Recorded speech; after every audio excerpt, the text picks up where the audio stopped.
Two, sorry, I'm two. Great. Welcome, everyone, everybody. It's, oh, okay, that's, what is it? My, my shoes, I know. I get that. It's wonderful to be with you. Thank you for coming tonight to this wonderful event. And we are just so honored to have Tracy K. Smith here at TBZ and to be partnering with St. Paul Church that in this program, and to welcome all of you. And to welcome, of course, Lisa New here, though this is home for her. Lisa has been a TBZ member many times now. That is 15, 16 years. Um, and I've had the honor to be in relationship with Lisa and their family since then, being part of a lot of life cycle events in their life. But then Lisa has brought me to the world of poetry and poetry in America over the years. And it's just an honor to be part of this project. Ramosh and I had an opportunity to be on an episode of season 1, and then we get to be here in season 4 with Rav Tiferet.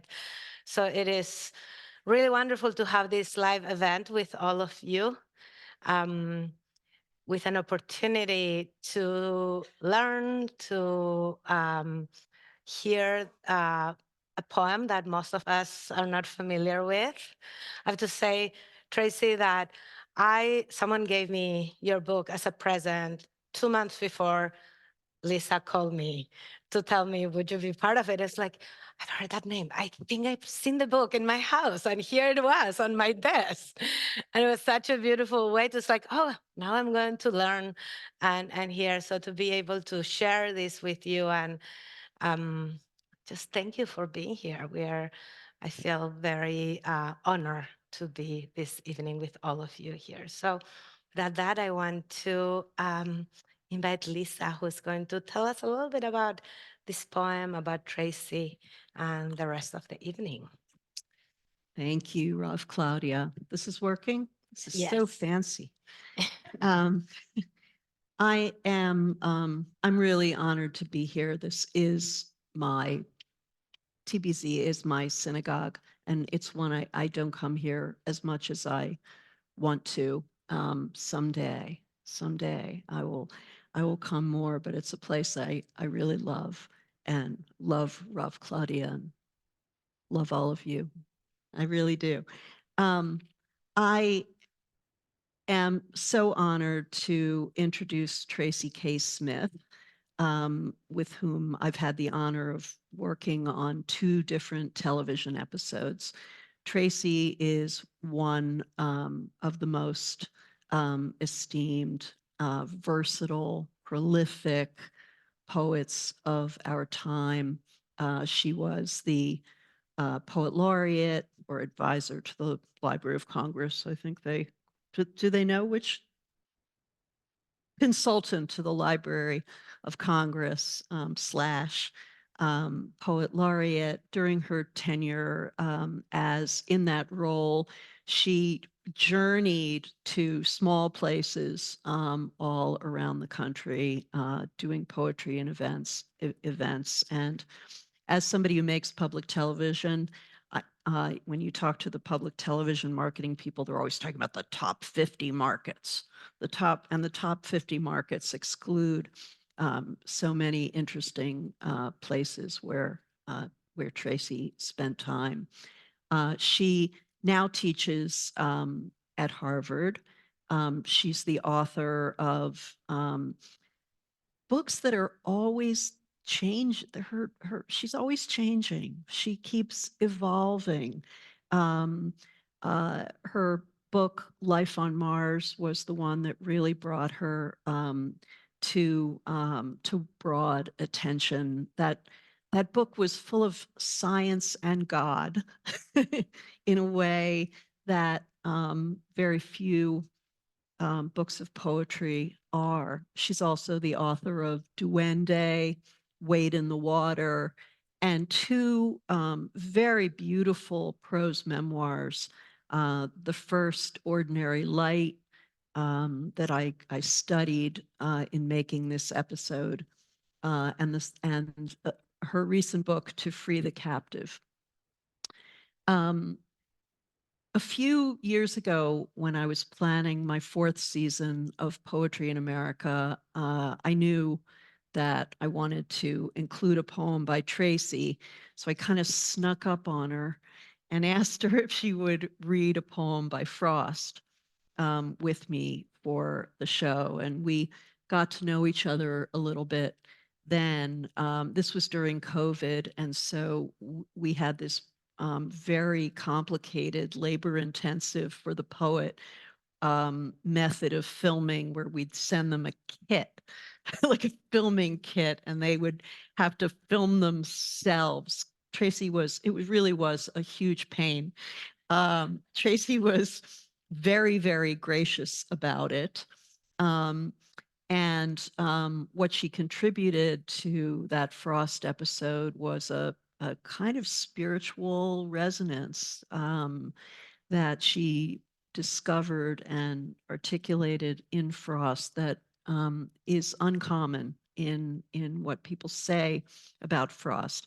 I knew then I certainly wanted to do an episode on Tracy's work, um, and I began to read all of her books. I should confess that I have an agenda that I don't tell to granting institutions. I tell them I want to do poetry that explores, that elevates Americans from all walks of life and allows us to hear American voices and regions. And I tell them these are all true things that we want to do episodes that include science, and we want to share poetry as it's performed, poetry on the stage as well as on the page. But I have this other agenda, which is that I'm really interested in the relationship of poetry and spiritual traditions.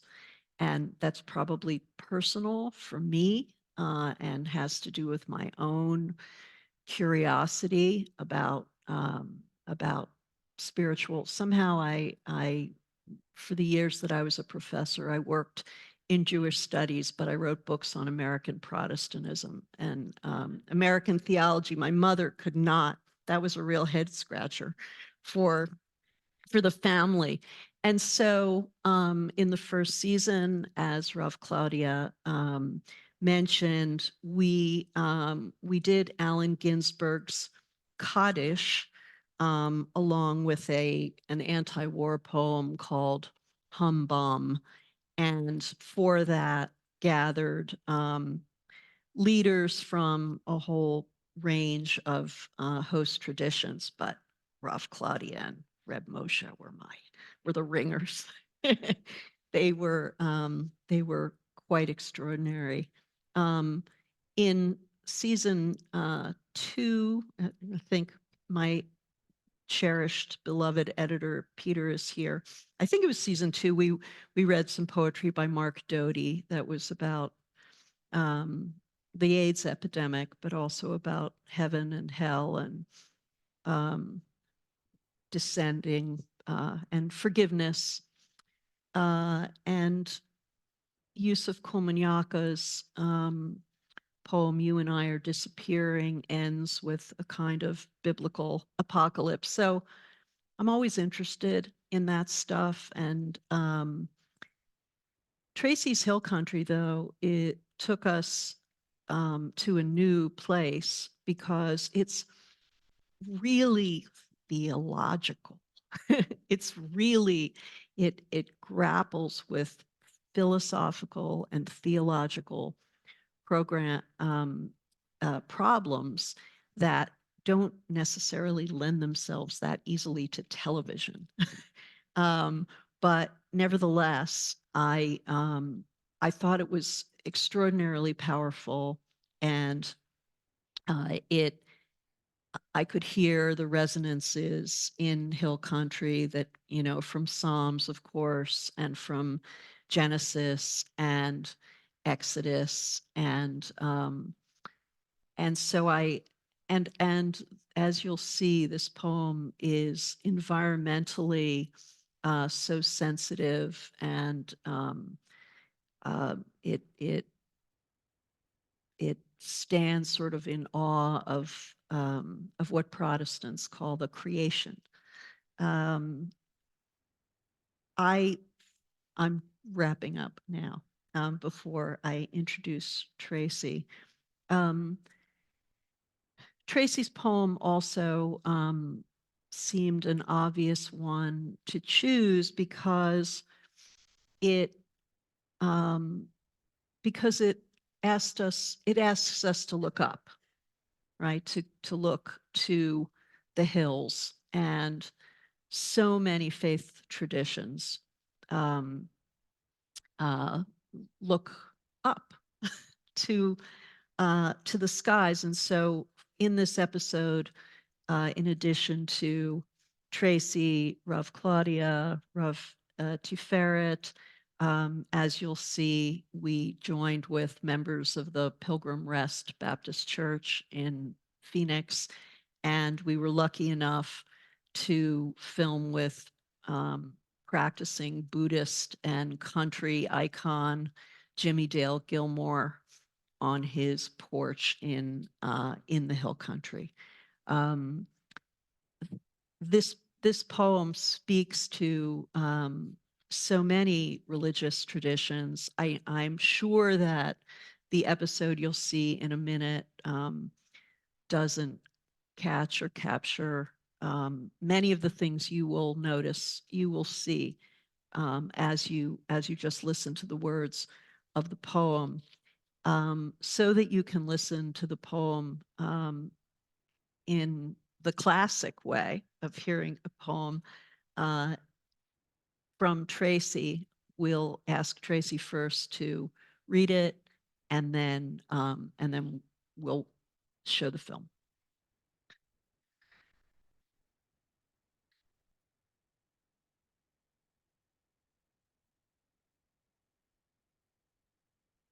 I'm so excited to just be in conversation together. I feel like poetry it it insists upon being pondered, discussed, maybe even, debated among people. And it's one of my favorite things to do. So I'm excited to offer this poem and see where it leads us. And I'm so grateful to have been included in the series and to be here with you today.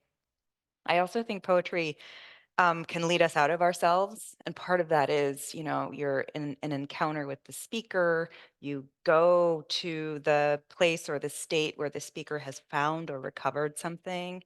But poems sometimes come from experiences in life where you find yourself pulled or lifted out of yourself, which is what happened to me when I visited Hill Country many years ago now. Um, and I just wanted to write a poem that would allow me to revisit and name some of that experience. Hill Country. He comes down from the hills, from the craggy rock, the shrubs, the scrawny live oaks and dried up junipers, down from the cloud bellies and the bellies of hawks, from the caracara stalking carcasses, from the clear sun-smacked soundlessness that shrouds him, from the weathered bed of planks outside the cabin where he goes to be alone with his questions. God comes down along the road with his windows unrolled so the twigs and hanging vines can slap and scrape against him in his Jeep.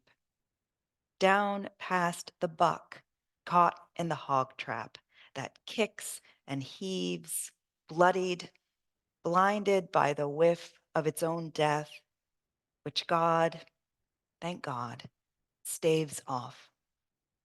He downshifts, crosses the shallow trickle of river that only just last May scoured the side of the canyon to rock.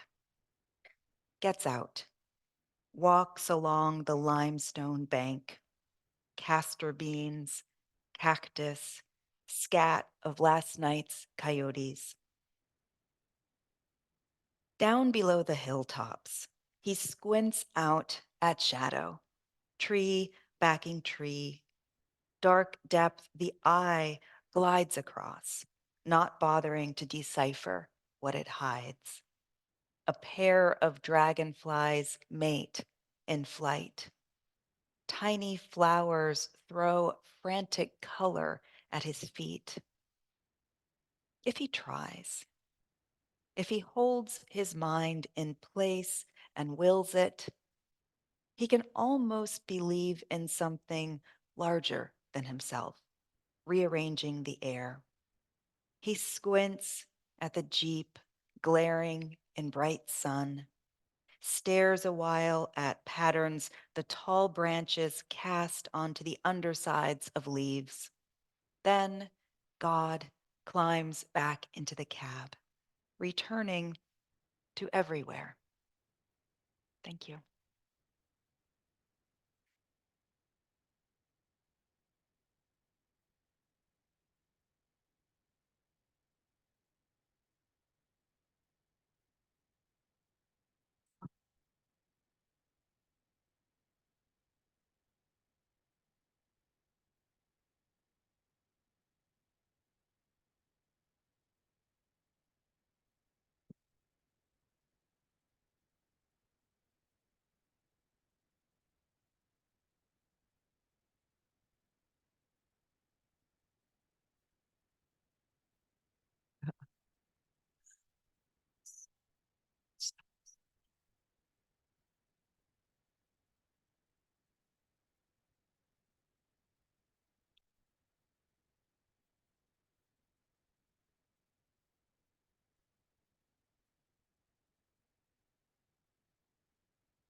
Support for this episode of Poetry in America provided by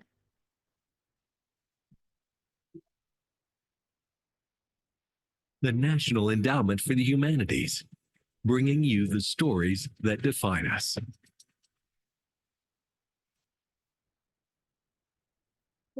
major series funding provided by Deborah Hayes Stone and Max Stone, Dalio Family Fund, Nancy Zimmerman, and Walmart.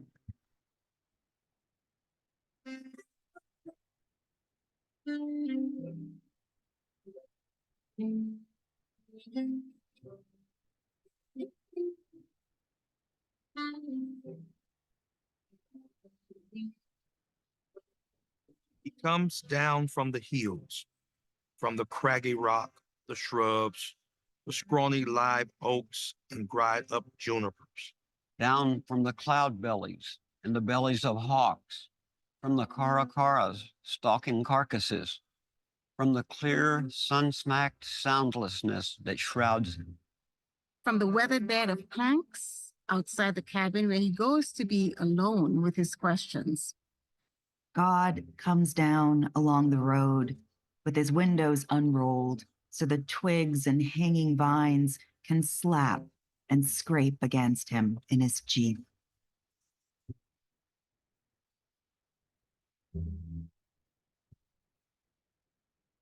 The ambiguity of who this person is, like, is it a rancher or, is it a hunter, or it's God? When I first read Tracy K. Smith's Hill Country, the surprise entrance of a character named God made me laugh out loud and made me want to discuss the poem with Tracy. In a way. But this is hill country in Texas. And I haven't spent much time there, but one afternoon several years ago, I was giving a reading that evening. And so one of our hosts said, I own a lot of land. I'd like to take you and show you what this place is like.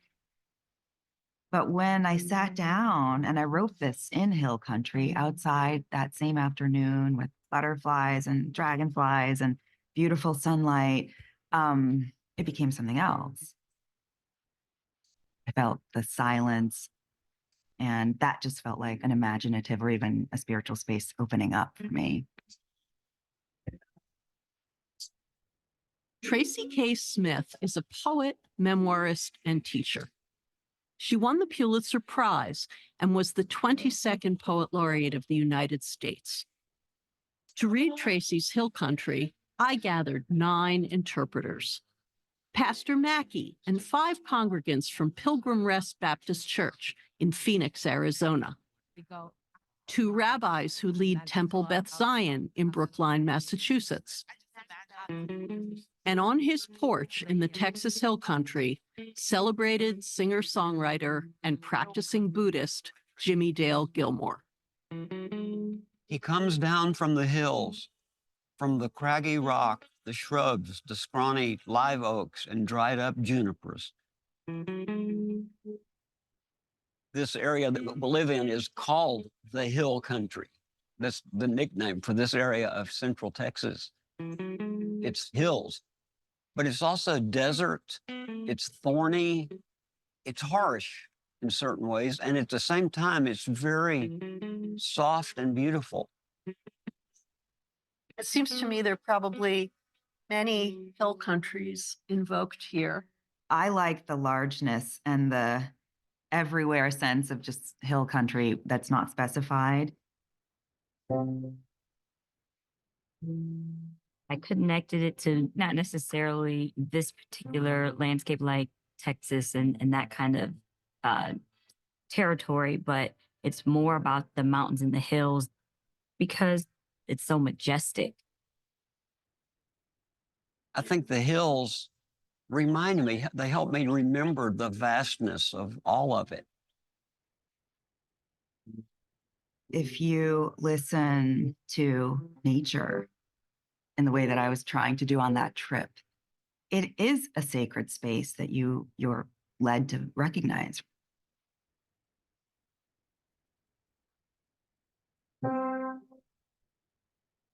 Artists have long treated the American landscape as spiritual space. The Hudson River painters of the 19th century touched American mountaintops with heavenly light. Westward migrants bestowed scripture names on their places of settlement. And in the spirituals of enslaved people longing for freedom, the Ohio River became the River Jordan. The very first book in English printed in North America was a translation of the Hebrew Book of Psalms, prayers to a God who lives in the heights in hill country. I hear the lyricism of biblical language and of biblical metaphor. My imagination is full of Bible stories.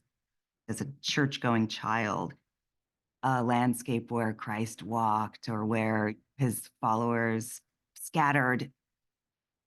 And I was definitely thinking of Moses coming down from the mountains.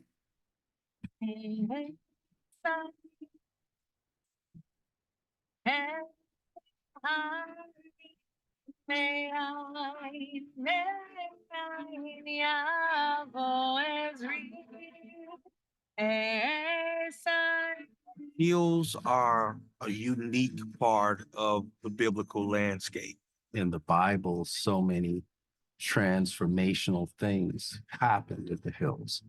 My eyes to the mountain road. I think about the hills of Jerusalem. When we go to Jerusalem, we usually say we go up to the mountains. And that's a lot of our songs have also that reference of looking up to Jerusalem, looking up to the hills. Comes from Psalm 121 says we will lift up our eyes beyond the hills.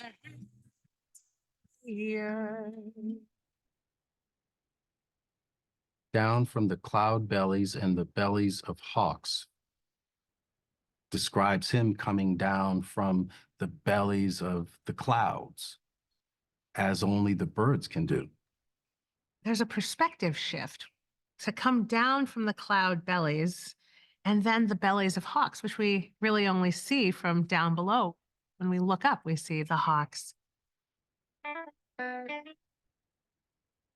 From the Karakara's stalking carcasses, from the clear, sun-smacked soundlessness that shrouds him.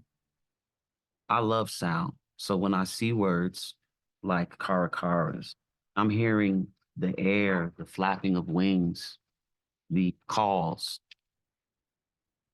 It did such a great job of painting that imagery that I naturally added some audio for myself. Hill Country reminds us that poems can be much more than statements of meaning. In this poem, sounds magically conjure images. Tracy's use of hard C's and K's throughout Hill Country seems to etch the features of this scene in sharpest outline.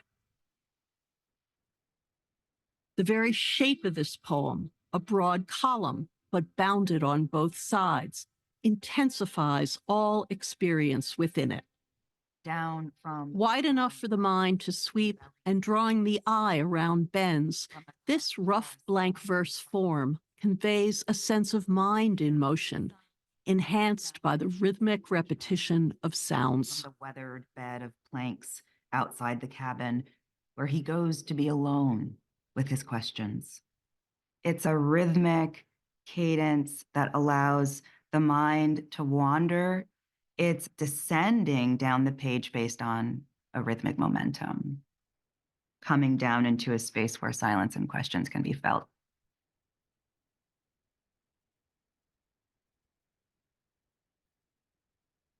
From the weathered bed of planks outside the cabin, where he goes to be alone with his questions. It brings up two different worlds for me. One is the rancher with the Jeep, which is, which I'm real familiar with. And then it brings up images of the old forest hermit saint going off to meditate. I love that statement, soundlessness that shrouds him. It's almost as though God did not want his presence to distract from what he's hearing and seeing and observing. I have a really hard time that God is being called a he. I do not ever call God a he. So I have to translate the pronoun he of God to no pronoun. But then I love the image of like God is God coming out from retreat? Like God has this little cabin where God goes.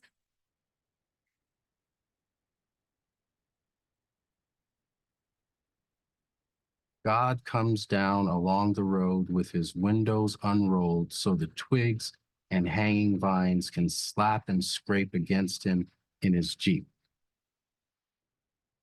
Dr. Lee Brown says to another preacher, I know what kind of car God drives. And we were all like, really? God drives a car? He says, do you remember in Isaiah 6, and it says that God was high and lifted up? It was like, yeah. He said, that's because he rides a navigator. God doesn't have to fly around because that would just be showing off. He takes the Jeep like we would. The Jeep is an all-terrain type of vehicle. It's one that will get him anywhere. It relates back to the nature part of it. When you are in nature, you don't want to be in a sedan. You want to be in a Jeep so you can be able to be rugged. One thing too is you notice that he didn't drive an automatic. He wanted to shift. further into this poem, it says, he downshifts. He downshifts, crosses the shallow trickle of river.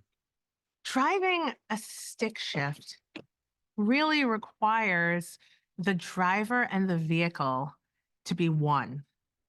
So it feels so fitting that God is driving a stick shift. Other readers have pointed out that he drives a stick. Of course. So tell us why God has to drive a stick. Oh, God is so cool.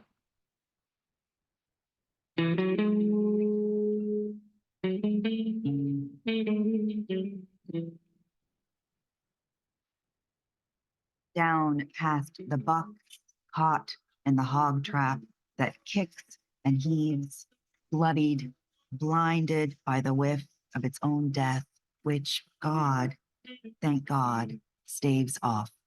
It's blinded. The word bloodied really it created an image for me. It's all bloodied and messed up from the hog trap. It wasn't supposed to catch the buck. Bloodied, blinded by the whiff of its own death, which God, thank God, staves off. We could go to the image of the binding of Isaac, where Abraham is supposed to sacrifice his own son. Thank God, God saves Isaac from that. Bible says that there was a ram caught in the thicket. Abraham reaches out to save his son by transferring the ram in place of his son. God said, sacrifice your son. You know, just as he sent his son, Jesus Christ, down to save the world. To me, that speaks of God as one who rescues us, who delivers us.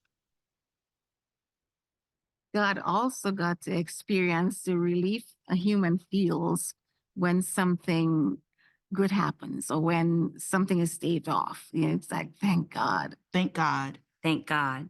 Thank God. Thank God. It's kind of like God is smart. Oh, I can do this.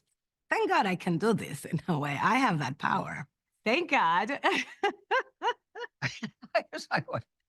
That's just genius. It's so totally fraught with a combination of sarcasm and deep faith.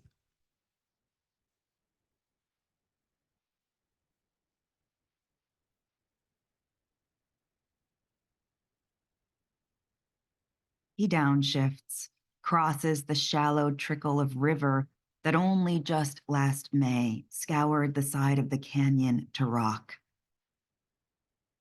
We spend a lot of time out in the Big Bend, and the main feature of that whole place is geology dwarfing your whole mind, your whole perspective. You're looking at this, wow, how long did that take?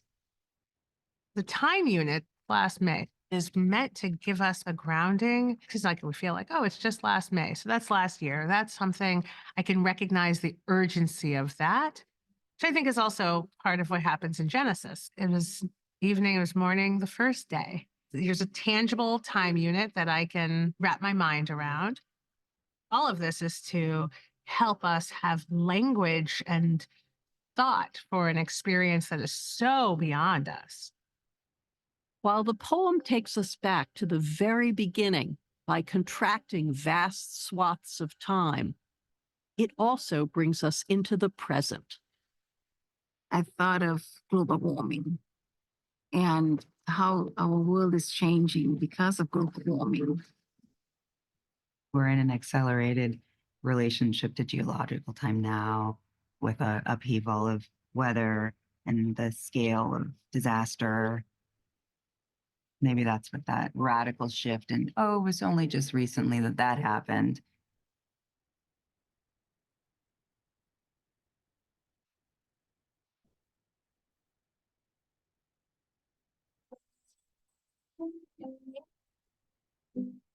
Gets out, walks along the limestone bank, castor beans, cactus, scat of last night's coyotes. Down below the hilltops, he squints out at shadow. Tree backing tree. Dark depth the eyes glide across. not bothering to decipher what it hides. It is metaphorical and it is literal. They are real landscapes that the poet sees. And it is also a manifestation of God's creation. And there's death. God created the coyotes. There's conflict and tension in that space. Animals are preying upon one another, and the elements are, undoing all the growing and the life that wants to take root. The Karakara stalking carcasses. There's life and death in that line. The buck caught in the trap. That's just awful. But then all of a sudden, tiny flowers throwing frantic color at his feet. Pair of dragonflies, mates in flight. What God can see is like new beings being created. Dragonflies mating in flight. It's just such a beautiful image of life. We have these two dragonflies mating, which is so divine. And the flowers throw frantic color. It's as if they're celebrating, right? They're a part of God experiencing the world. It's like, hello. Every time I read this poem, I like it better because I find little twists and turns in it all the way through it.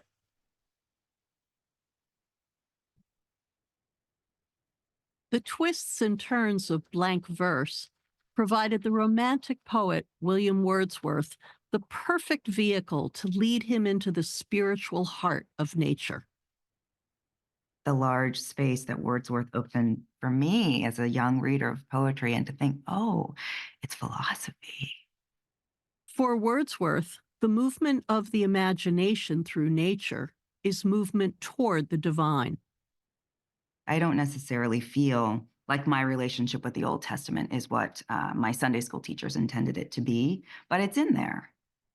And so my wrestling with space, time, place, death, silence, questions, doubt, is a kind of theology, I think.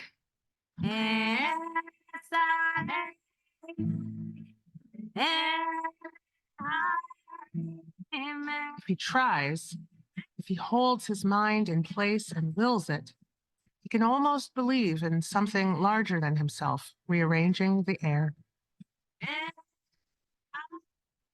What would it mean not to be the bearded, omniscient figure, but to be searching? I don't know, man. This is deep. He's got a cabin where he goes to be alone with his questions. So he has questions. I was taught growing up, God is all knowing, God is all powerful. But to know that God himself takes time to himself to just think is just like astonishing. It made me scratch my head a few times because of that understanding that I've always had. God has all the answers. I'm the one with the questions.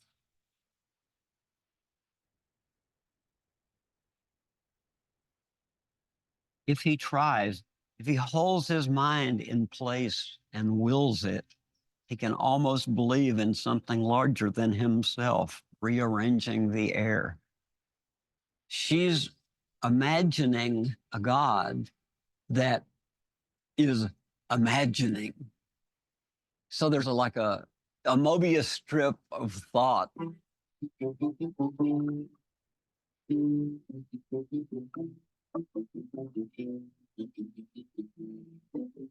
Is this God seeking God, not realizing that it is God itself?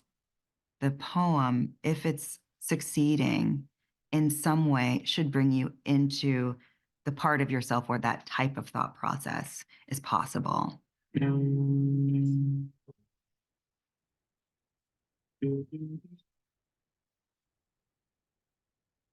He squints at the Jeep glaring in bright sun, stares a while at patterns, the tall branches cast onto the undersides of leaves. Then God climbs back into the cab, returning to everywhere. At the end of the poem, it surprises me. He returns to everywhere. I mean, he's not going just to one place because God is everywhere.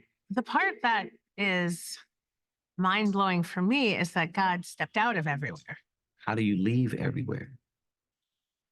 How do you leave everywhere to return to everywhere? Everywhere is everywhere.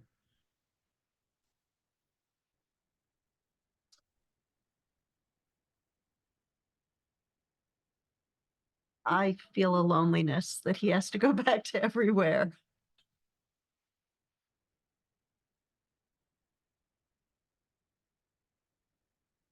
There is a beautiful midrash, a rabbinic teaching that says that God created human beings because God felt really alone. That God was like, oh, to have this world all for me? I think he's craving the human experience. It's almost like he's putting his feet into the shoes of humans. When he comes down, the first thing he does, he goes to the man-made structure. Referencing the cabin, like God has to have a dwelling place, you know. Windows down, wind blowing across your face. There's some level of joy. He can almost believe in something larger than himself. I think that's the human need, which is reflected here in God's need to find something more and to be a part of something greater.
Production supervisor, that's why it looks so beautiful at the very end.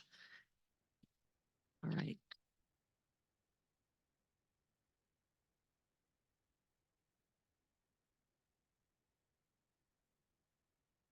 I feel starstruck. You guys are all so magnificent. Me too. We feel the same. We feel the same. So wonderful. So I just want to say to everybody that I'm sure there are things we left out. We you are know? going to turn off and on the lights because that's the only way to fix when there is this thing. So just, it's not a dramatic, all right? And then now let's see if it works. This poem is so abundant. It raises so many questions.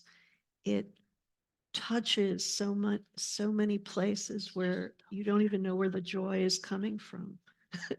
And there was probably 10 hours of footage that got cut down to 24 minutes. And so we like to think, Peter and I like to think, and I love when people say, well, they left that, how could they have not said that?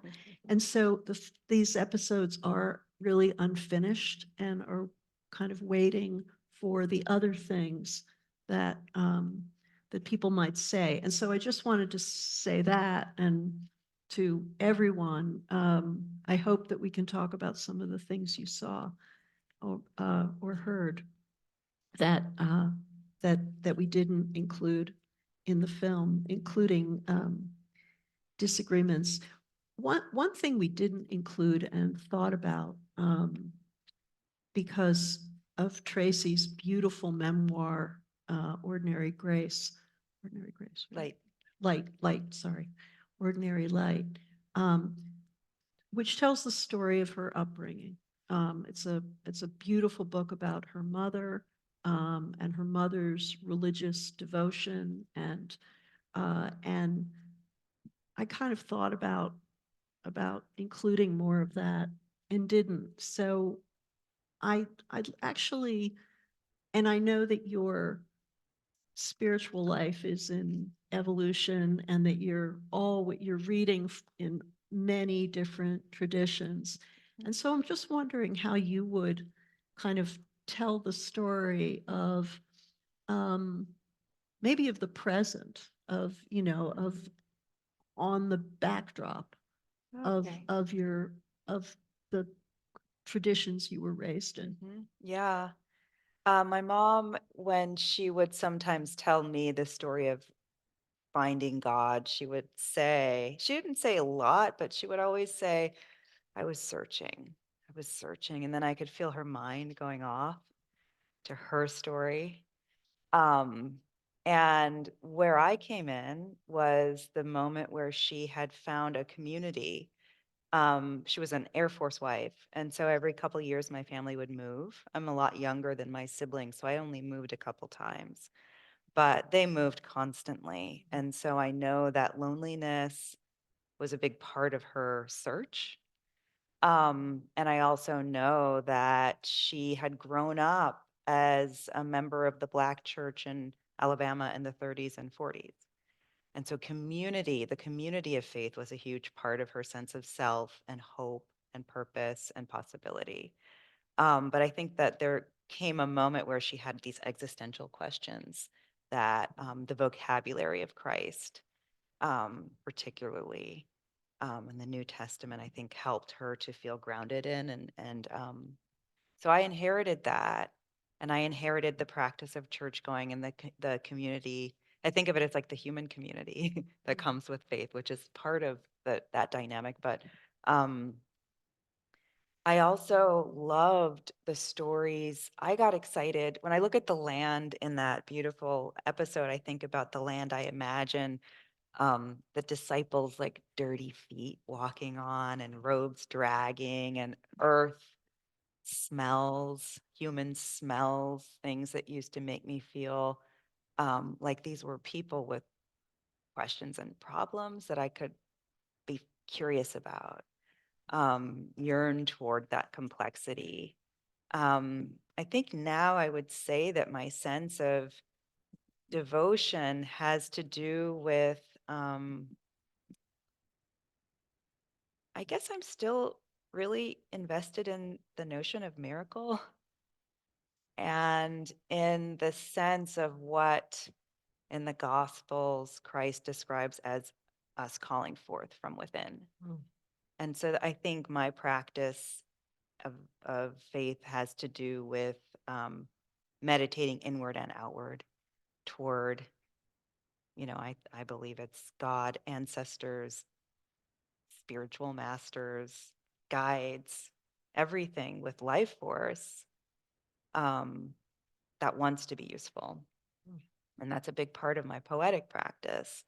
I think that's been increasing for the last, honestly, consciously since writing Life on Mars, which was the book that taught me I'm obsessed with God. And so that's more than a decade ago now. And I find that a poem like Hill Country was not a cognitive practice or cognitive effort for me.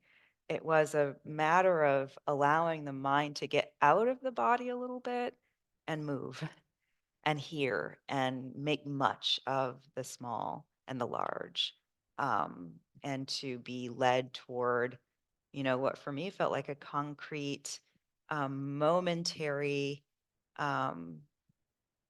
vision of what God might be.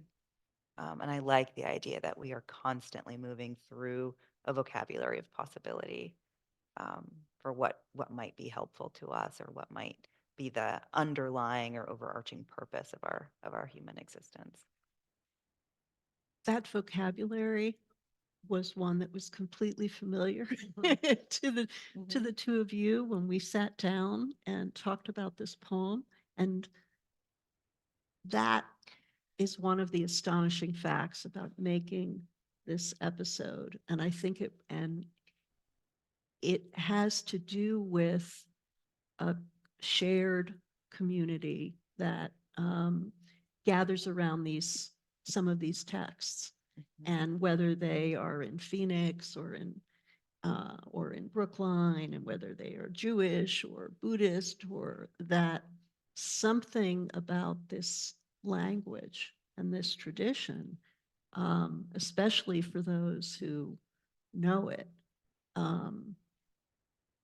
it opens their mouths and their hearts. So I just wanted to, I was wondering about your experience of reading this poem. I think you read it together. I might have told you Right. not to read it together. No, and then we filmed it in COVID, remember? We had to also come in and out separately to the sanctuary. Yes. And then we came for a few minutes to sing. There was a whole thing back and forth when we did that. But we read it separately first, and then we read it together here with you. You used the word searching, and I think that what this poem open up for me is that we are not only, I often use the word seeker. We are not only the seekers, but your poem invites us to imagine God being the seeker. And, we are in search of God, and God is in search of man. And that's not my words, that's Abram Joshua Heschel's famous books. But it's this notion that in the same way that we are seeking, God is seeking. And, I mentioned that rabbinic teaching of God creating the world because God was alone. God was in this search of relationship. And I really, what struck me from your idea, or this idea that God comes down from the hill to meet us, I was reminded of another rabbinic teaching that says that God is not in heaven, which is opposite of a lot of our liturgy, both Christian and Jewish. Like, lo b'shamayim hi, God is not in heaven. The teachings of God are not in heaven. And there's a really cool rabbinic text where rabbis are fighting about some Jewish law. And one says this thing and the other says the other thing. And they say, let's have God decide. And then goes to miracles. So, talking about miracles, I said, if the walls of the house of study bend, that means I am right. And so it goes on. And then supposedly the miracles happen, but the other rabbi, the one that doesn't call for the miracles, said, but the majority disagrees with you. We should go by the majority. The rabbinic text imagine God laughing after that. And God says, Nitzchuni banai, my children have defeated me. They won. It's not on me, it's on the people. So this Jewish text imagines God saying, you know what? I've gave you the world for you to live in it, not for me to decide for you.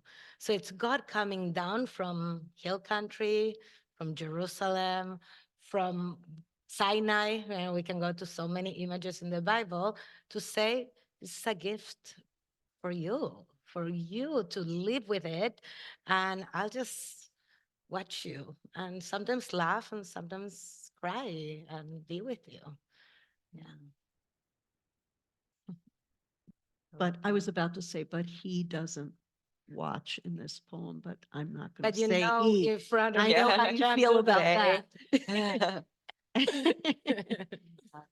um, that being is not actually watching. He's they are Yeah. engaging. Yeah. They good? Whatever you I want. don't know. It's okay, Lisa. It's okay. Don't worry. Um, that's part of what's so interesting, that this being is not beholding or surveying or saying it's good or saying it's good. Yeah. Yeah. It's so fascinating. I love this. I feel like I'm in a giant Beit Midrash, like we're just studying all together. It's so interesting because we talk about in spiritual language, and I love what you just said about the vocabulary of possibility, because we have our texts which seem for us to be closed or set, and the liturgy and the siddur, but through this poetry we're exploring like what it could be, what could be happening, and we don't know, right? So it's okay to try these things on, which feels very freeing. But thinking about this experience of just being, which is essentially, what's happening in this frozen moment before, coming down, having this moment of being, of surveying, of observing, of I think someone in the episode said, like, not wanting their presence to disturb the moment as it was, and then leaving feels very powerful, especially when people will ask questions like going back to like God intervening in history, why, not when, but why do bad things happen, or where was God when this, maybe God was just standing right there looking, like, we don't know. Just as, surprised as you were, just as disappointed as you were, just as, whatever. So I think this vocabulary of possibility is very rich for us. I should say for myself as a person who is also like is grappling with God, to think about in a new way, what does it mean for God to just be present? Well, it's Shabbat. It's God's day off. Yeah. One of my students a long time ago pointed out that it said, well, God, He's created driving. No. Shabbat. Uh-oh. Problem. Oh, see, so It's a progressive. Yeah. It's an unorthodox synagogue. Yeah. One of my students pointed out that in Genesis it says like God created Shabbat and like did Shabbat, but it never says that God like backed out of it. And so maybe, God is just in this perpetual Shabbat energy. Yeah. Yeah. Like, Retired. yeah. Exactly. Yeah. The attention to detail and to the natural world in this poem, even though you said, it wasn't that cognitive or something like that. The execution, the craft of this poem with its, those C sounds, and there are other sounds. Peter and I, we like, which sound? Peter says, you can do one sound, Lisa. I just like to blame stuff on you, Peter. But, the beauty of the rhythm, the beauty of the blank verse, and all of that does contribute to the sense of the abundance of the natural world in the poem, and the way you use sound to make picture is very extraordinary. And so and almost reverent, right? There's a there is a care and a kind of devotion that I read in, in the way you craft the lines. Well, I was a guest in this place and everything was new to me. And my host was teaching me all these things. It's like, oh, those are, caracaras. That's how he said it. So that's how I say it, but I don't know if that's the right way. We looked it up. Yeah, I know, because you made me say it correctly in the video and I've reverted. Or, just teaching me the names. I said, well, what kind of beans? Those are castor beans. And, what kind of plants? Oh, those are cacti. And so part of the sounds was me wanting to hold in my mouth the memory of these very new things for me, and the music of them, but also the astonishment of them. And some of it was that there's so much alliteration around that specific sound is almost just accidental. I mean, it probably drove the way the elective images came out in that poem, but the anchors were really given, as was the Jeep.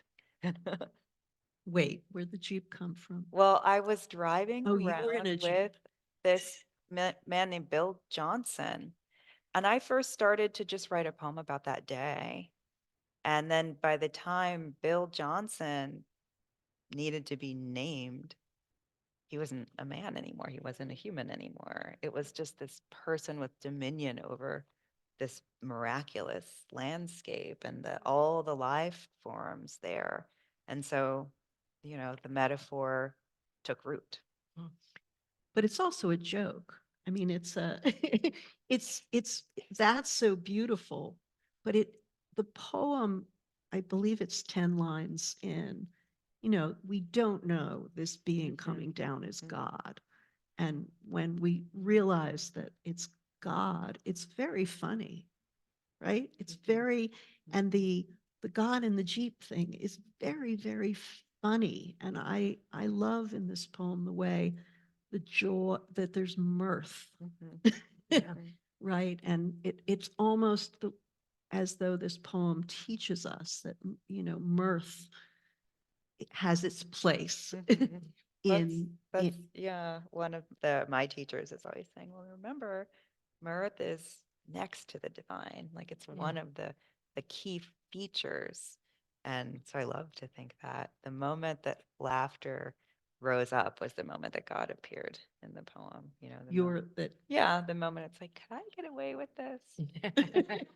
God is with us, like, So when we recorded, I didn't remember this, but I just came back from visiting my place of birth, Chile, and I stayed with a friend who reminded me that when we were teenagers, we went to all these Jeep trips in the summer with her dad, which for some reason was not in my mind for a long time. And then we were remembering some of our stories. We were 16 or 17 going in the south of Chile. It's a different landscape, but still it's like an incredibly God presence, awe-filling landscape. And we're going with her dad in the Jeep, and he liked making us suffer a little bit. We were teenagers. And the Jeep will get always stuck in the middle of a river or something. And one time we got stuck, or he made us believe that we got stuck, and then made us all get off the Jeep and try to figure out and help and move and push. And then he drove off and left it there in the middle. So I was talking to my friend about this experience. And then when I was rewatching the episode now to prepare for today, I suddenly thought about this moment where this Jeep, it's like God is driving, I'm driving with God, we are in this together, and suddenly it gets messy and complicated and hard, and then it feels to me as God takes off without me, and I have to figure out how to get out of this mess. But this friend's father came back to pick us up, which in the metaphor works great because God always comes back. Thank God. Thank God. Thank God. We did enjoy building those little thank gods. Thank God. Thank God. And yours was just the best. But thinking about the natural world. And this episode makes me think about the attitude toward the natural world and how in this age of global warming, so many religious traditions and institutions are thinking about how we honor the creation, how we sustain it. And we tried to hint at, you used the word dominion, right? At that older tradition of manifest destiny, or, take dominion. And this poem steps back, even though it's not an electric Jeep, I don't think. And this is something that we've talked about at TBZ. Yeah. Please. Yeah. This is just a question. How many people here have not driven a stick vehicle, a manual transmission? Okay. So yeah, so in thinking about this, like taking control and what it means to downshift, it's so powerful. I miss I my know. stick. I just got rid of it. I didn't get rid of it. I did get rid of it. I got rid of it last year, which is very sad. So I'm driving an automatic.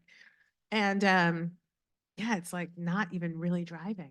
It's really not. Yeah. I'm keeping the car between the lines. Like that's it. And so of course God is driving a stick shift. Like you'll never know what it means to, well, you should all have this experience, but like to have the ability to say, okay, I need to go really fast right now. So I'm going to gun it right here to get onto this exit, right? Or to need to slow down very fast and just ride the slow to like, there's just this amount of control and trust that you have to have between the synergy between you and the vehicle. I clearly miss my car. but it's amazing to think about, God coming down and saying, okay, here I want to downshift. Here I want to slow down. Here I want to be a little bit more intentional.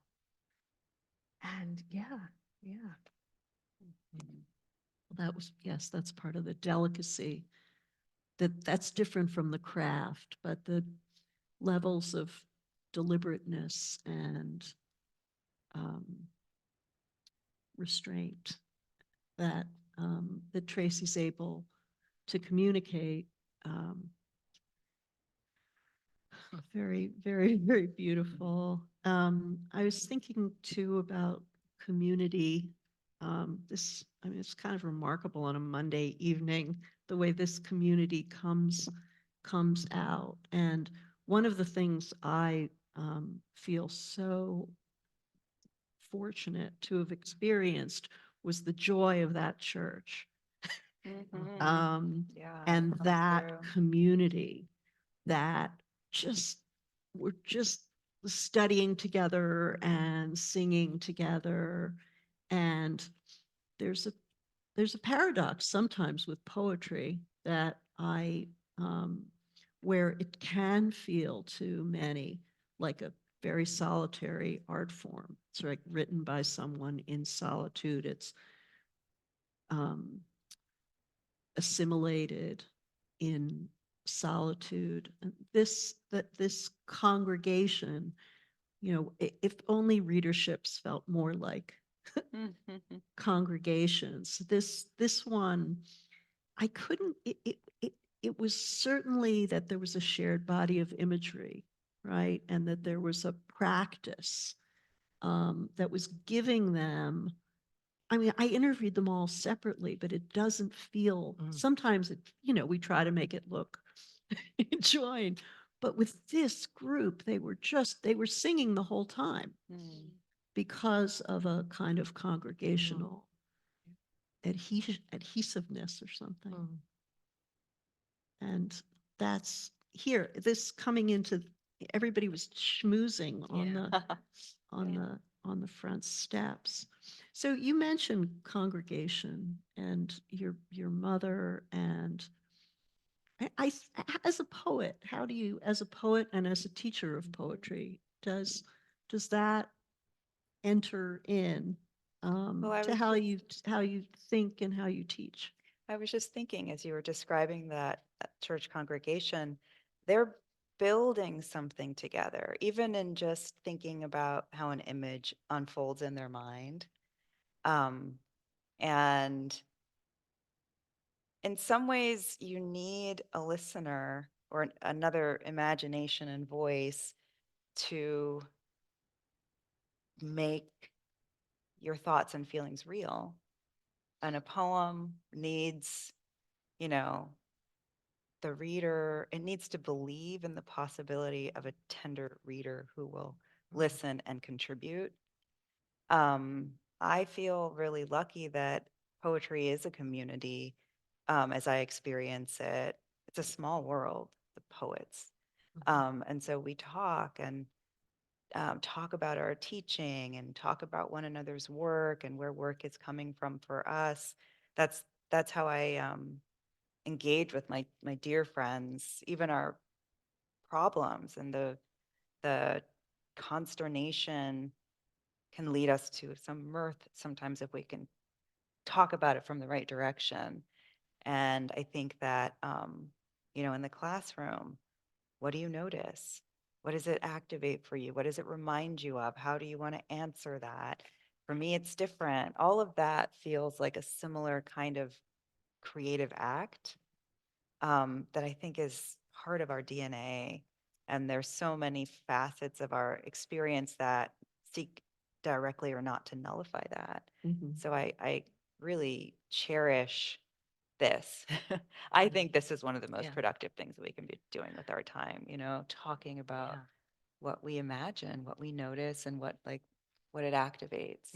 I'm sorry to just jump in, but Please. I feel like you just talked about poetry, what you notice, what it activates, and I think it's not dissimilar at all. It's the same of what I know that as a rabbi here in our community, I ask, when we come in prayer and with liturgy and as a community, and like that is exactly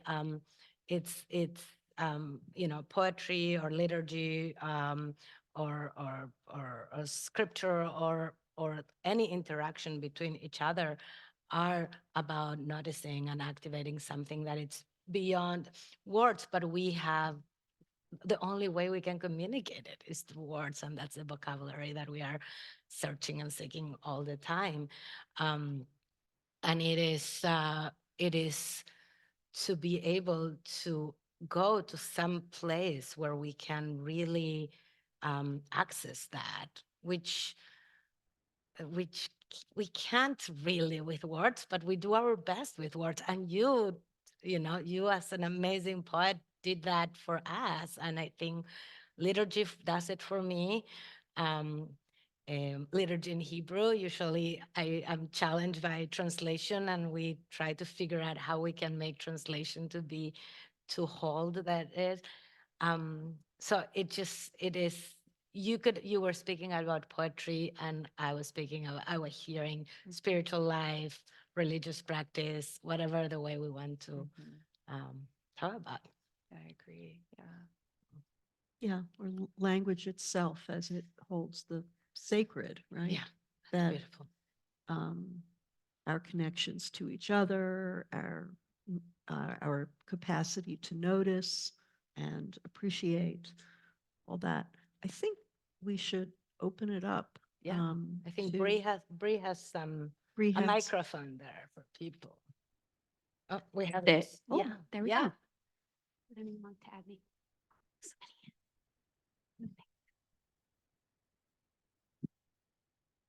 Thank you so much for this amazing. Hello, I'm Julie. Thank you so much for this amazing program and show and all of it, and poem, of course.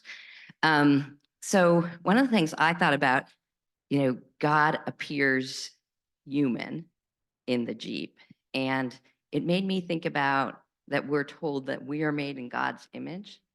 And usually we think about like that as something, the disembodied elements of us. And I'm often, like it reminded me, I often sit in this congregation and, you know, I took seriously the idea that I should be on Shabbat focusing on being grateful. And so I'm often like, let my mind wander about being grateful. And then I think about all the people I'm sitting in this room with, and I think about being grateful for them. And then that always leads me to think about we're made in God's image. And I always like ponder this idea, what part of us is in God's image? And then I love this idea that maybe, oh, actually, we're really literally made in God's image, and God is like us and drives a Jeep and wants to, you know, escape to a cabin. So thank you so much for that. I want to ask a question, Ariadne, about something that Professor New mentioned about, that wasn't asked about, and that is about the castor beans. And I wondered, from each of your perspectives, to me, they stand out. I was thinking about Thoreau saying, I was determined to know beans. And also I mean, the poem is so filled with all these things that aren't food. I don't know how to describe it exactly, I guess. And that one is, so it struck me. I wondered if you guys had thought about the beans. I don't know what I would say about the bean. You got me thinking about Thoreau's beans. Thoreau says, I would know beans. I think Tracy saw these actual beans and they were called castor beans, but there's people, there are creatures feeding on each other. I like that one of the first things you notice is there's not much food in the poem, and what food is there seems different than what you might expect. And that feels like an interesting place of pondering, like what is plenty in this scheme?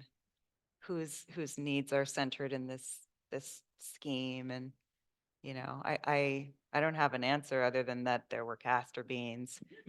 That's what I was told, but I like the question. And oftentimes with poems, I feel like the questions that arise are an indication that there's an inkling. There's something that's noticed that maybe doesn't seem effortless or inevitable. And what you do with that can be really fruitful. So I like that you're bringing us to a sense that this patch of creation doesn't line up with the logic that we would imagine. Like that. Well, the caracaras are stalking carcasses, I would point out. Yeah. I want to live inside of that half hour. So beautiful. Of that what? Half an hour. Oh, I want to live inside of that. yeah. Thank you very much. So I actually noticed the absence of people. And it seems to me that as I heard it, God was not coming down to meet any of us. God was taking a breather, and he was going back to Gan Eden as the whole world, not as the flower picture or something like that. And he needed all of these tactile images. He needed the vines next to him. He slept on planks outside of the cabin.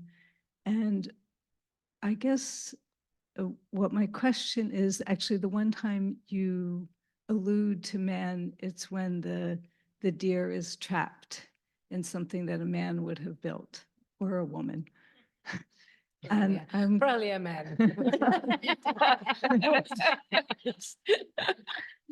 I say that out loud? On the mic. and you end with, as you come down, that God is pondering a being that could shift the air, make changes. And I just wonder if you could comment on the absence of people. Well, I think solitude is really important poems come from it. I think our best thoughts, we hear them in that space. And so it made sense to make that a spacious wish for God to have. Where can I be alone? Where can I get back to the whatever is going on in there for that figure? Yeah, I don't know. Maybe it's, I was going to say maybe language has something to do with it, but I bet God is fluent in Karakara. So we are, I don't know. There's also in my imagination another framework of God as like a parent and myself as a toddler. And as a mother, I know sometimes I need to go. I just need to go. And that felt affirming, perhaps. Beautiful.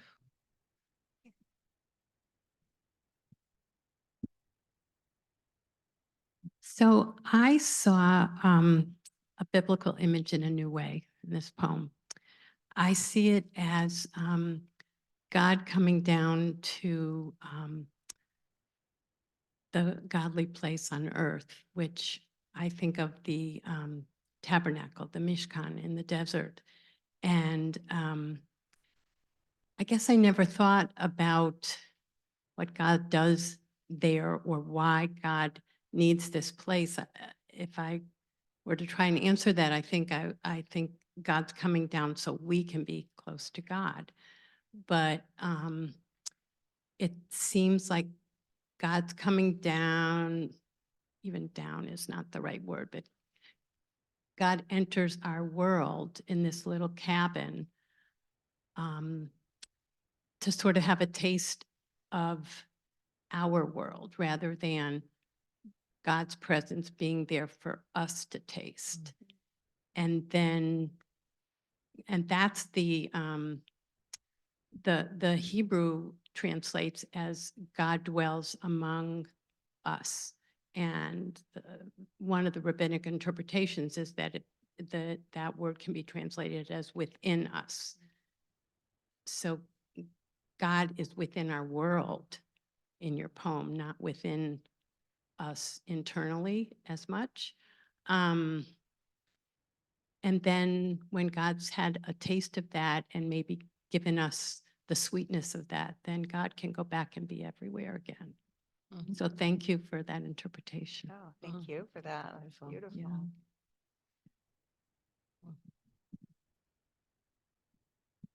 I'm Bobby, and I can't thank you enough for what this poem and the film and this evening has called forth in me. So I'm reminded of an interpretation that I've learned from some Jewish Buddhist meditation teachers. It's a different way of translating the first 4 lines of Torah, bara Elohim et hashamayim ve'et haaretz, and when God created heaven and earth, that it can also be interpreted as something created God, heaven, and earth, which in my understanding is that here's this story to help us relate to understanding infinity and knowing, or eternity, and yet we all know we're going to die and we're all struggling with this and that we have to relate to life and death. And we yearn to be in relationship, as Rev. Claudia said, with something, and we can't imagine it without it being a person, because that's as babies we're raised on relationships with other people. And yet God also, the line that really made me laugh, because it so relates to my own meditation practice, if he holds his mind in place and wills it, he can almost believe in something larger than. It really made me laugh because, I know I'm not supposed to try to get anywhere in this meditation. It's all about not trying, but boy, do I want to understand what those teachers mean by non-duality, and can I get there? And then, but that this story that gives us God in Torah is really the launching pad for us to sit in solitude and recognize that God is everywhere. So that the poem returns us to this. When I got to that last line, I thought, oh, that feels so good. God is right here in me reading this poem and in us being here. It's just so beautiful. Thank you. I'm just going to take it for a moment. We can see that thought process, right? Thank you so much. This was such a beautiful night. And you mentioned that you think that imagining together is one of the most productive things we can be doing right now. And I think I came here tonight because we're in such a hard time. And I think the answer might be obvious, but your words are so beautiful. And I would love for you to just say a little bit more about why imagining together is one of the most productive things we can be doing. I think it's world building.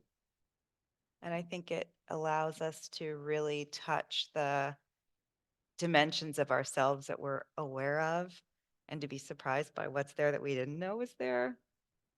When we do that together with others, I think it maybe even quietly changes the terms of what we can not only hope for, but decide, toward,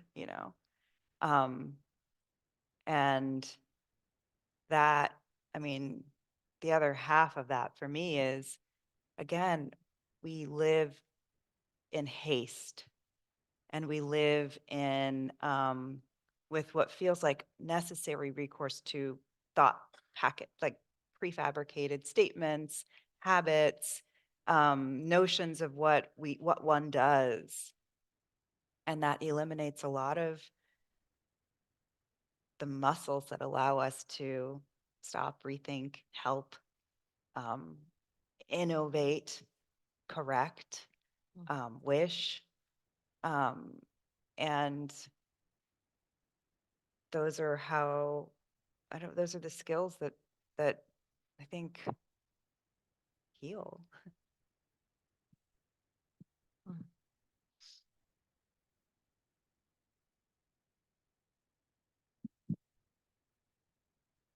I'm going to bounce off of Bobby and then come and castor beans. Okay, good.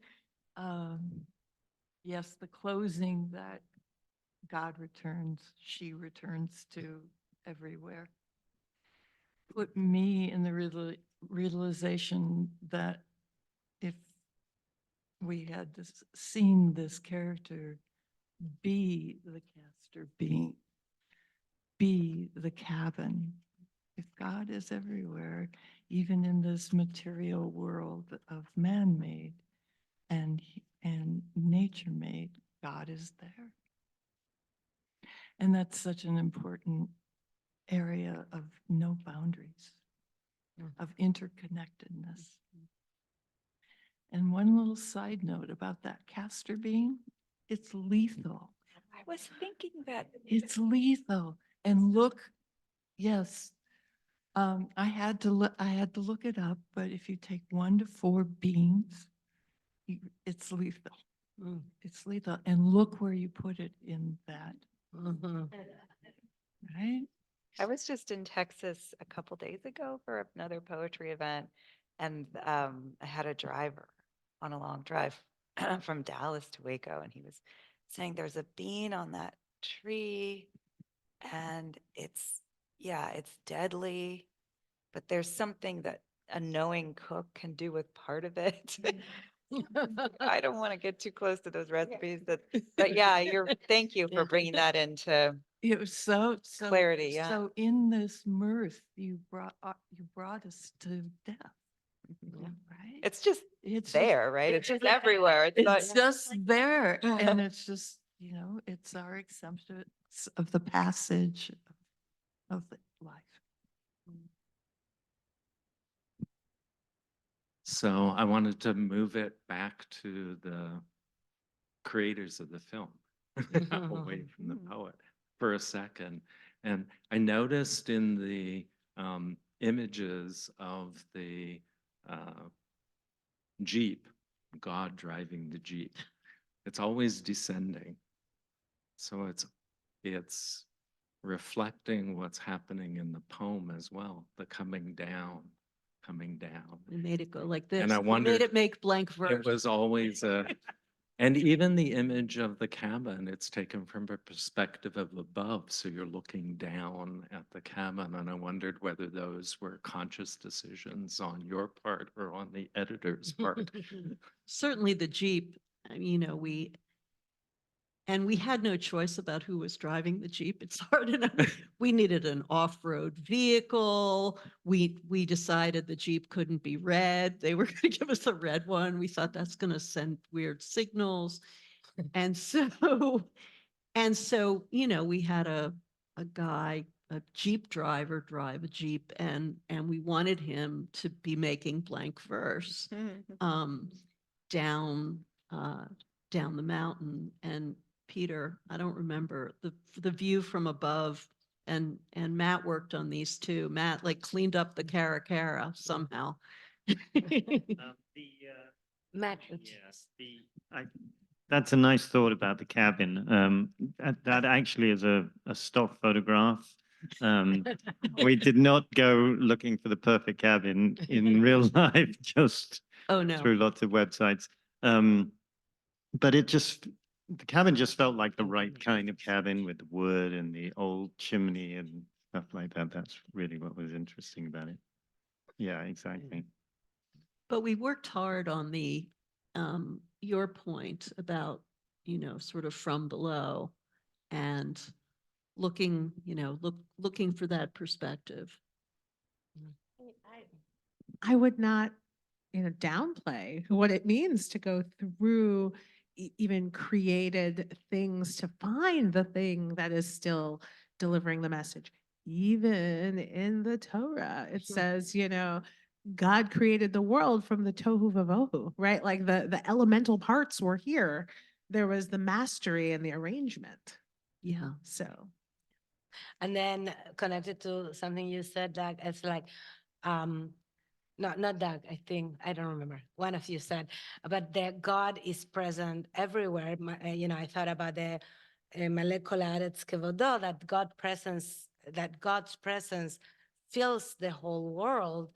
The poem remind us that everything, and this is theologically hard to hold, everything is God. Death is God. Life is God. Joy is God. Grief is God.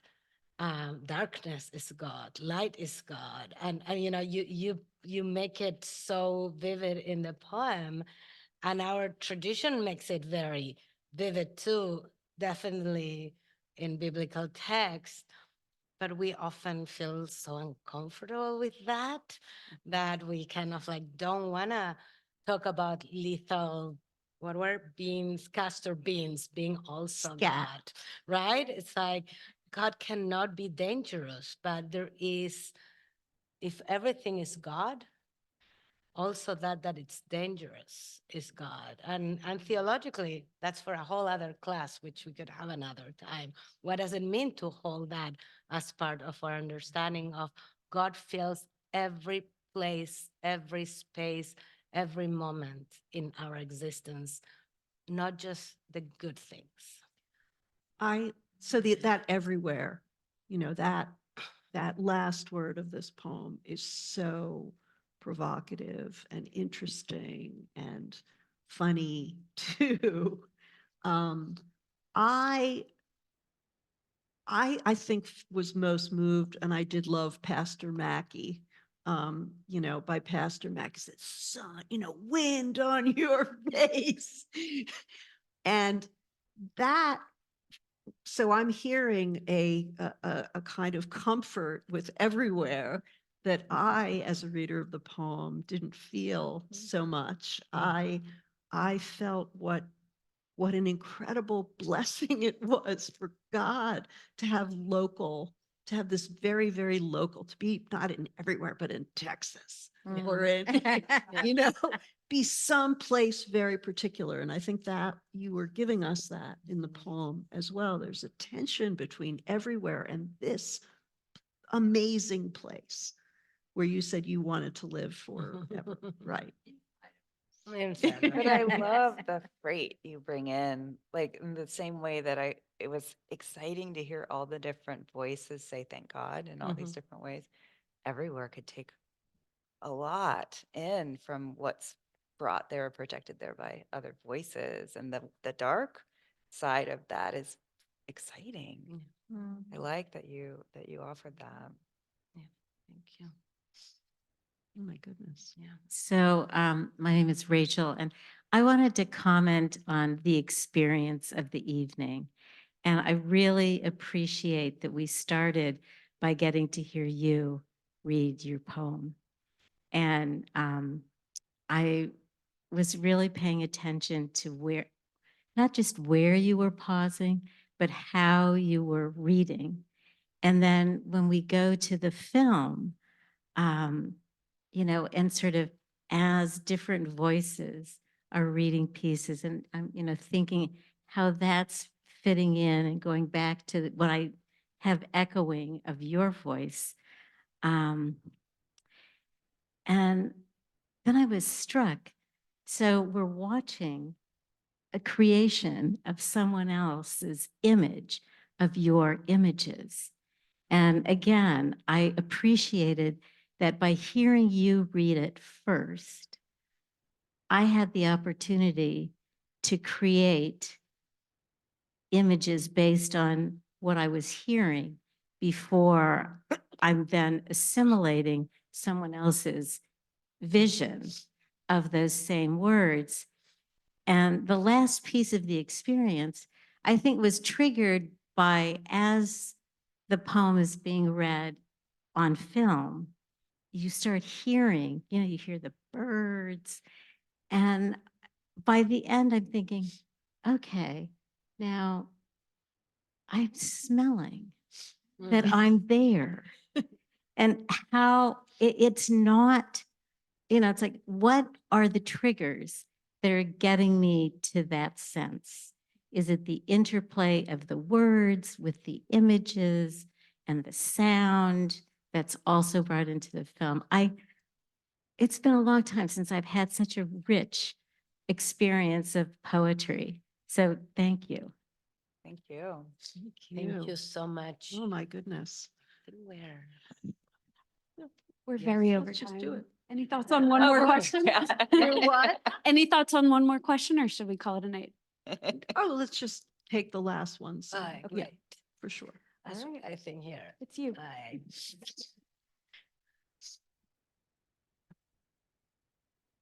Hi, my name is Ellen. Deep gratitude to everybody who made this evening. But today was the eclipse, and for some reason, the words of shadows and patterns and darkness, or not darkness, I'm going to get it wrong. Yeah, the dark depth really stood out for me, and I'm befuddled and wandering and through these images and ideas. And I didn't know if anybody else wanted to speak about that, or if it was something that in those 10 hours people were speaking about. Elisa, and you didn't use. I think Peter and I, nobody said much about it. I think we glided. We did some gliding over it, and yeah, I think that's an example of a piece of this poem that was not really addressed much in the film.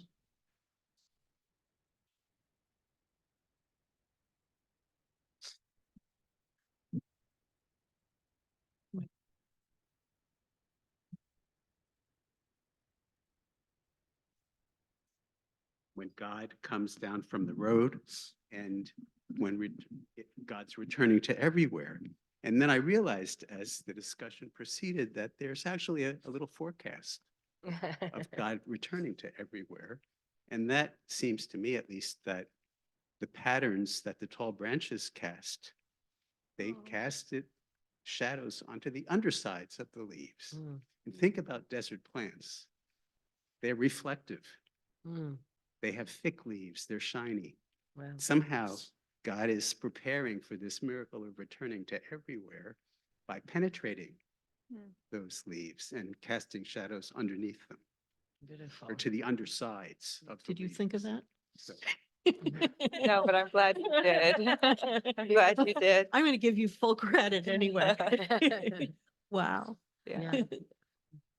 Poems change a lot. Like I remember reading from my first book and hearing joy, discovery, and then years later revisiting those poems and realizing every single one of those poems foresaw my divorce from that first marriage. And it was filled with a different kind of weight. Some of it was like ache.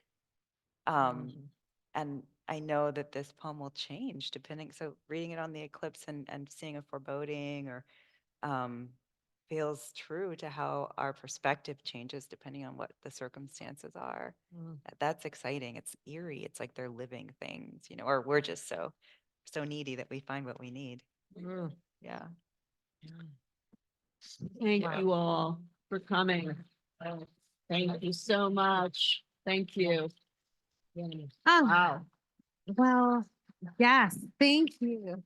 I just want to offer some closing words. Yes, sit back down.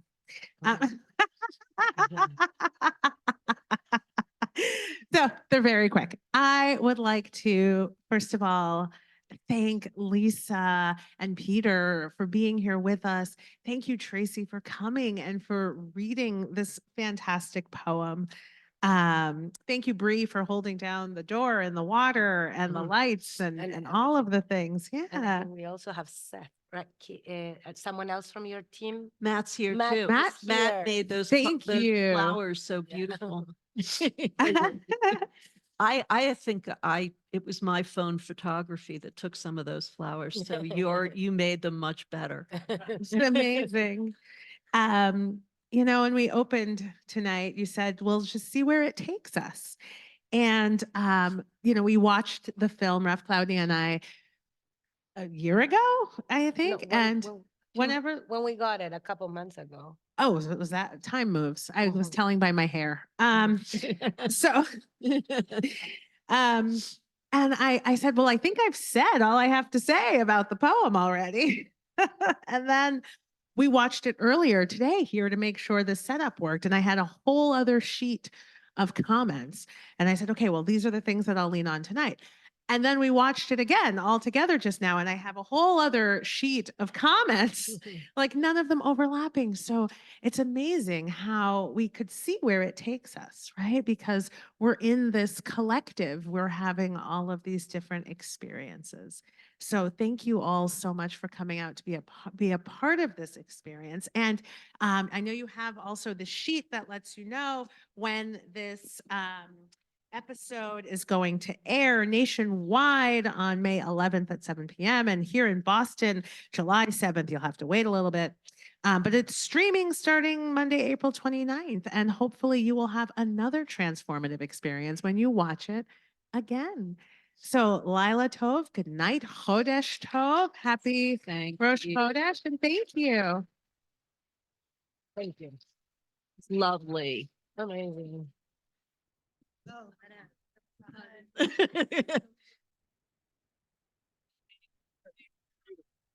So much fun. All right.